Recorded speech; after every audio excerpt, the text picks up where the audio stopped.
Ça fait bientôt 5 ans que la pandémie a explosé et encore aujourd'hui, on continue d'en apprendre et on en a appris à propos du monde de la musique et des subventions que certains artistes ont obtenues. On a démontré que certaines sommes ont été utilisées de manière pas illégale, mais qu'on considère un abus de ressources fédérales. Certains artistes n'ont pas utilisé cet argent-là pour sauver leur carrière, payer leur équipe, faire des albums, organiser des shows virtuels, mais plus pour faire des fêtes extravagantes avec des filles, de la boisson, de la drogue, puis bien d'autres affaires, se payer des jets privés, puis bien d'autres folies. Voici des exemples concrets.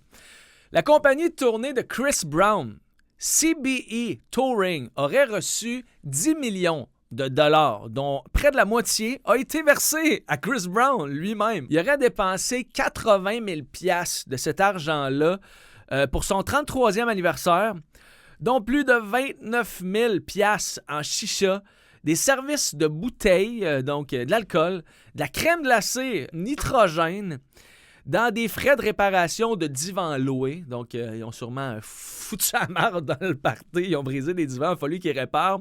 On dit aussi qu'ils ont mis plus de 2100 piastres sur des mannequins d'ambiance qu'on décrit comme des femmes nues couvertes de body paint. Il y a un autre 24 000 piastres aussi que Chris Brown aurait utilisé pour bouger son bus de tournée un peu partout, dont entre autres pour se rendre au Mexique où il est resté un mois. Il n'a pas fait de show, il n'a pas fait grand-chose.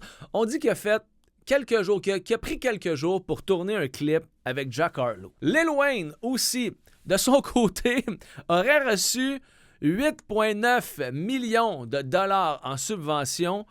Et ça, c'est toujours en US, là. Je tiens à le noter. Donc, mettez ça en canadien, c'est pas mal plus. Donc, 8,9 millions de dollars.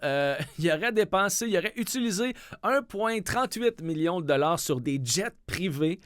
Plus de 460 000 piastres en vêtements, dont plusieurs items de luxe comme un chandail Balenciaga à 2 000 piastres. Une paire de pantalons Marni à 950 piastres.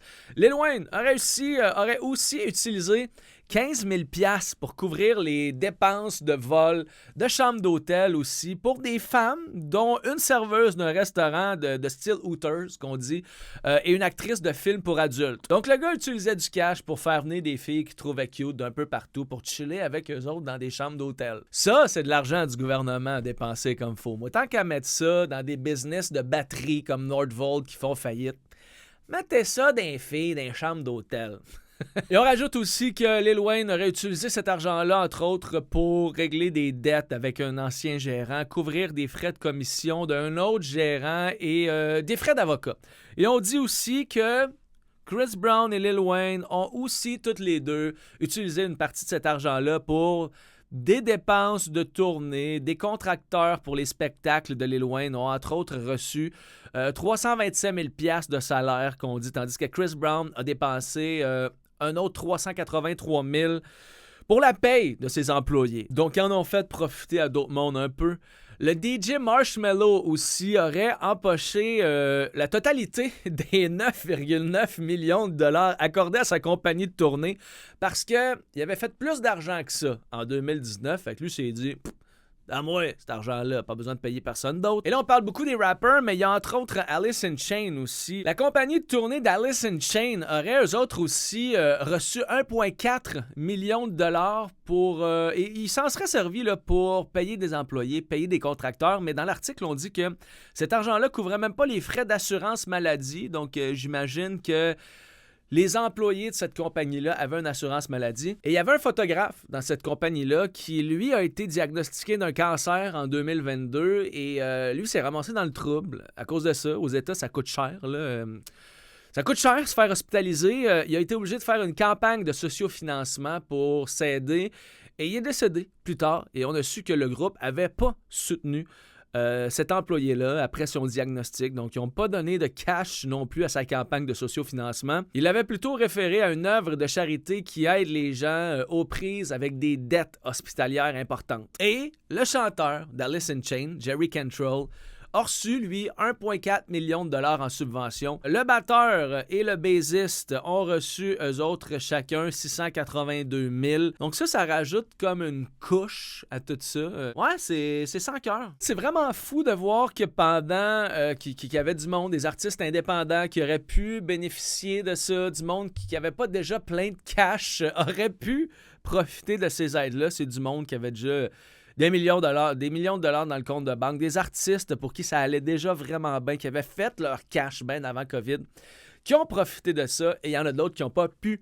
payer leurs factures, maintenir leur équipe, à cause qu'il y en a d'autres qui se sont graissés la patte pendant la COVID. Il y a du monde qui ont été bien déçus de ça dans l'industrie, bien indignés de ça dans l'industrie. Il faut rappeler que c'est aussi de l'argent public, donc c'est de l'argent que les Américains se sont fait imposer, se sont fait taxer et qu'après, on a donné à du monde qui se sont graissés à la patte, comme Chris Brown, comme Lil Wayne et comme bien d'autres. Donc, ça a aussi fâché le contributeur moyen, le citoyen moyen. Je veux rappeler qu'au Québec, on a mis beaucoup d'argent aussi pour dire au monde quoi faire pendant la COVID, pour des pubs, pour aider aussi les salles de spectacle, pour aider les artistes, pour que les artistes disent au monde quoi faire pendant la COVID. Bien absurde, là, toutes ces patentes-là, le gouvernement a mis les bouchées doubles pour inciter les Québécois à respecter les règles sanitaires. Radio-Canada avait entre autres obtenu les détails des coûts de cette campagne-là.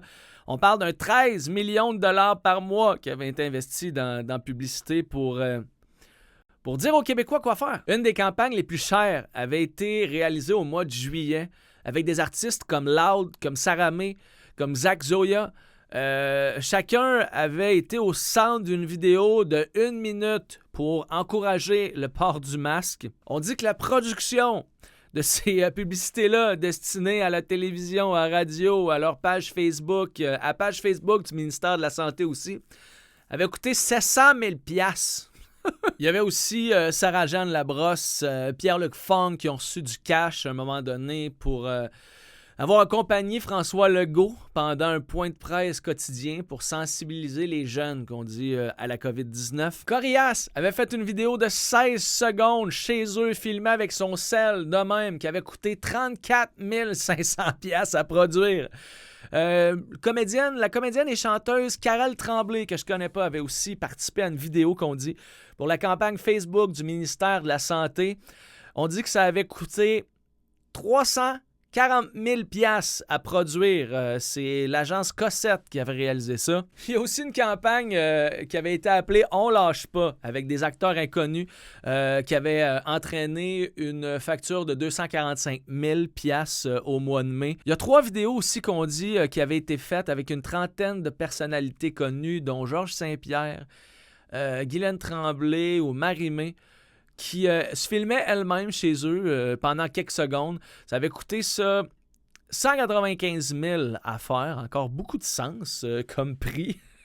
La campagne de Noël aussi avec des humoristes comme François Bellefeuille avait coûté 595 000 $ selon le gouvernement. Il y a bien des humoristes, des chanteurs aussi qui ont reçu des payes pour des salles pleines, qui n'ont pas fait même, si je me trompe pas, ou en tout cas une affaire comme... il y avait une distanciation sociale, puis la salle était à moitié pleine, mais eux recevaient des payes comme si le show était sold out parce que les salles de spectacle étaient subventionnées. Fait qu'en tout cas, vous voyez qu'il y a bien du monde qui se sont graissés la patte au Québec aussi. Là. Ça, c'était dans un article de Thomas Gerbet de Radio-Canada qui décrivait ça. Puis tu sais, on sait pas ce que ce monde-là ont fait avec ce cash-là. Là. C'est bien correct. Là. Eux autres, il n'y avait pas de job aussi dans ce temps-là. Pendant COVID, il y en a plein qui avaient de la misère. Ils ont accepté ces contrats-là. C'est un choix personnel. Je sais pas ce que moi j'aurais fait non plus pendant COVID, si c'était ça mon seul revenu, puis qu'on m'aurait offert de l'argent du gouvernement pour promouvoir leur patente. C'est bien facile de juger aussi, puis dire que la COVID, c'était absurde. Moi aussi, dans ce temps-là, j'étais fâché. Ça venait me chercher viscéralement toutes ces niaiseries-là. Mais si le gouvernement m'avait dit je te donne 34 000 piastres pour que tu fasses une vidéo de 20 secondes, ça m'aurait trotté dans la tête. Là. J'aurais probablement pensé un peu. C'est ça. Après ça, s'ils l'ont utilisé pour faire vivre leur famille, ce monde-là, qu'ils l'ont utilisé à bon escient, c'est chill. C'est pas comme le monde, c'est pas comme le monde aux US, comme Lil Wayne, Chris Brown, Alice in Chains qui se sont juste graissés à la patte, qui ont fait le party, qui se sont payés des jets privés. Ça, c'est un peu plus ordinaire, c'est clair. Donc voilà, c'est ça qui s'est passé avec le monde du spectacle, le monde de la musique, entre autres, pendant la COVID. Si vous voulez plus d'histoires de même, suivez-moi un peu partout. Alex Asville, cliquez, abonnez-vous sur ma page YouTube. Des fois, on écoute des vidéos, on trouve ça bon, on oublie de cliquer like. On oublie de s'abonner, donc faites ça. Merci, ça m'encourage.